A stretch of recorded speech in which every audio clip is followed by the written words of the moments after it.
더불어민주당이 결혼과 출산이 애국이라고 한 정호영 보건복지부 장관 후보자에게 자진 사퇴를 공개 촉구했습니다. 한덕수 국무총리, 원희룡 국토부 장관 후보자에 대해서도 전방위 공세를 폈는데요. 이준흠 기자가 보도합니다. 정호영 복지부 장관 후보자는 지난 2012년 한 신문에 출산하면 애국, 암 치료의 특효약은 결혼이라는 내용의 칼럼을 기고했습니다. 또 3m 청진기라는 글을 통해 성범죄자 취업 제한 직종에 의료인을 포함하도록 한 법안을 조롱하는 데 동조하기도 했습니다. 민주당은 정 후보자가 윤석열 당선인의 40년 직이라고 강조하며 자진 사퇴를 촉구하는 입장을 내놨습니다.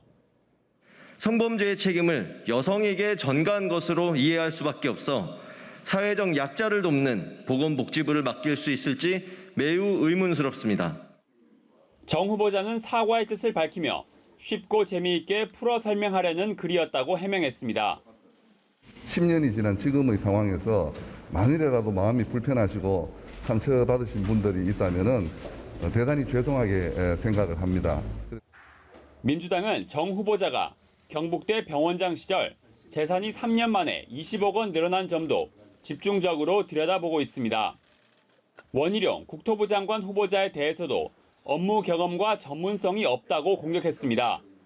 특히 대장동 1타 강사를 자청한 원 후보자가 제주 오등봉 개발 사업 민간 특혜 의혹에 휩싸였다면서 고양이에게 생선을 맡기는 것이라고 꼬집었습니다. 대선 기간 동안 흑색 선전과 정치 공세에 몰두해 선거판을 혼탁하게 만드는 데 앞장선 인물입니다. 중상무력 1타 강사라고 불러도 손색이 없습니다.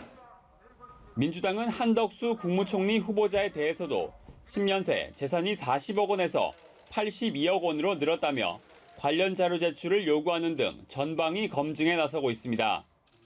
한 후보자에 대한 인사청문회는 오는 26일 이전에 이뤄져야 하는데 인사청문 특위위원장은 여야가 번갈아 맡는 관례상 이번엔 국민의힘이 맡기로 했습니다. 연합뉴스 TV 이준흠입니다.